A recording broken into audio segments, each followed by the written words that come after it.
पाचक पाचिका माँ भौणी एक हुआ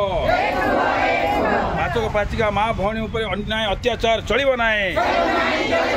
हजार टंकार हजार काम चलिबो नाही भागर ड्रामा चलिबो नाही 60 भाग 40 भागर ड्रामा चलिबो नाही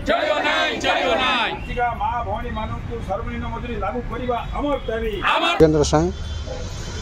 निखिल ओडिशा मध्याह्न भोजन पाचक पाचिका महासंघर राज्य निर्वाचन पूर्व आमर गोटे ये बड़ रैली होता जोटा कि आपण मैंने समस्ते जानते सारा ओडिशा रे पाचक पाचिका तांकर कार्यक्रम है ओडिशार मध्याह्न भोजन क्षेत्र में आपंकर से रोषे करवा दीर्घ 3 दशंधि धरिक सुचारू रूपे तुले आसुंच आजिका दिन में समस्त राज्य रे एवं समस्त भारत वर्ष रे शिक्षा व्यवस्था को सुदृढ़ करने मध्याह्न भोजन हूँ गोटे बड़ जिनस आमर अच्छी अलाटमेंट अच्छी गोटे पिलापाई बोलिकी मध्याह्न भोजन मात्र 5 टंका 90 पैसा एवं 8 टंका 20 पैसा यही 8 टंका 20 पैसा और 5 टंका 90 पैसार अनुदान रे एमाने भल खाइया दिन में प्रतिदिन 8 घंटा परिश्रम विनिमय मात्र 60 टंका ये संपूर्ण भाव कौ भाव न्यायोचित कथा आपण मैंने एक समस्ते जानते सारा ओडिशा रे गोटे अवेयरनेस क्रिएट करा निखिल ओडिशा मध्याह्न भोजन पाचक पाचिका मान द्वारा खाली माँ मानकर पेट कथा पे नहीं माँ मानकर पेट सांगे सांगे ये क्षेत्र जो मध्याह्न भोजन क्षेत्र को व्यापक एवं आहुरी श्रृंखलित एवं भल भाव पिला पाखे पहुँचेबा कि जहाँ आवश्यकता ताहा करने आज आम गोटे पोषणटा आरंभ है 1995 पर 1995 टू 100 टंकार मैंने कम करते 30 वर्ष खटला 2000 टंका एवं खाली आंकर 2000 होना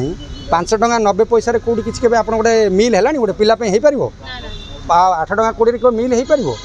ता सत्व यहाँ चली कौन किए जाना ना कौन मुझे भावुँ ओडिशा बहुत लोग एक प्रति तांकर आग्रह नथिबो किंतु जानी सोईथिबो जे ताकू उठेबो किए आज जो माने जानिकरी सोईचंती आमे ताकू उठाबे बोलिकी आमे एकाठी हेचु यही आमे गत पूर्वतन मुख्यमंत्री को धन्यवाद देबू नवीन को से जा हेले मध्य माँ भौणी मान शाढ़ी भत्ता देइथिले 2009 रु 2012 गोटे बकेया पाउना देइथिले तापर आउ 600 टंका बढ़ाइथिले किंतु केंद्र सरकार आज पर्यंत नाम नौना ये पाचक पाचिका माँ भौणी मान दरमा वृद्धि करवा से माने किमती चलिबे तांको सर्वनिम्न मजूरी किमती मिलिबो ए कथा तैमाने ना उठाउना आमे केंद्र सरकार को उभय राज्य सरकार को डबल इंजन सरकार को आमे आज वार्ता दौचु आमर निखिल ओडिशा मध्याह्न भोजन पाचक पाचिका महासंघ तरफ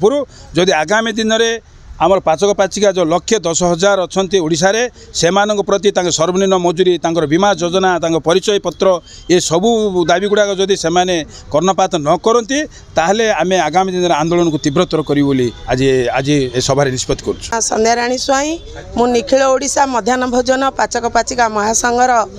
राज्यस्तरीय कोषाध्यक्ष अच्छी मु सुंदरगढ़ जिलूर आसी आज आमर नूतन बैठक बसची से आमर आगु जो पूर्वतन मुख्यमंत्री थिले से 1400 टका मिसे 1400 देते पुणी से 600 टका कर 2000 टका कर देले किंतु एबे नूतन सरकार आछंदी तेणु मु नूतन सरकार को अनुरोध करुच्ची से जो दैनिक मजूरी एबे घोषणा करिसंदी सेटा हमको से प्राप्यटा हमको दिया जाओ। सुमित्रा रथ मु जाजपुर जिल्ला आसी जिला प्रेसिडेंट अच्छी मु आम नूतन सरकार को अनुरोध करुच्ची आमर जो दैनिक मजूरीटा से लागू करटा आमको दिंतु किंतु आमर आई कार्ड व्यवस्थाटा तुरंत करूँ आ जो मनमुखी स्कूल रू बाहर कर मनमुखी रखुंट सेटा आम माने तुरंत व्यवस्था करा जाऊ कहते। मो ना दीपांजलि यादव मु संबलपुर जिला प्रेसिडेंट अच्छी आमे आमर स्वीपर गोटे हेले भी तांकर परिचय पत्र अच्छी आमे आज को 23 वर्ष 25 वर्ष है रोषे कर स्कूल रे आमर परिचय पत्र नहीं आम राज्य सरकार को अनुरोध करूँ कि आमर परिचय पत्र दिंतु आ पूर्वतन मुख्यमंत्री जोड़ा थिले आमको अणकोशली मजूरी देवाई कही आमे वर्तमान मुख्यमंत्री को अनुरोध करूँ कि से आमर जोटा मजूरी अच्छी अणकोशली मजूरी जोटा सी करा आमको दिंतु। मु एडवोकेट विमल कुमार दास ओडिशा हवाक महासंघ बरगढ़ जिलार सभापति फोरम रे आमे ई दाबी गुड़ाक रखी जिला स्तरीय प्रशासन ठू आरंभ कर राज्य स्तरीय प्रशासन आम दाबी रखीचु किंतु मोर निर्दिष्ट दाबी 2-3टा रोची जहाँकि सरकार को मु माने दाबी उपस्थापन करुँच माध्यम रे प्रथम कथा है स्थायी नियुक्तिटा सार माने ये करंतु माने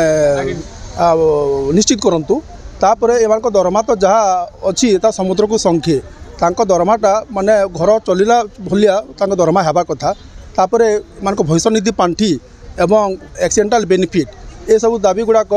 जिते शीघ्र हे सरकार पूरण करने मुझे आपण माध्यम दाबी रखुची।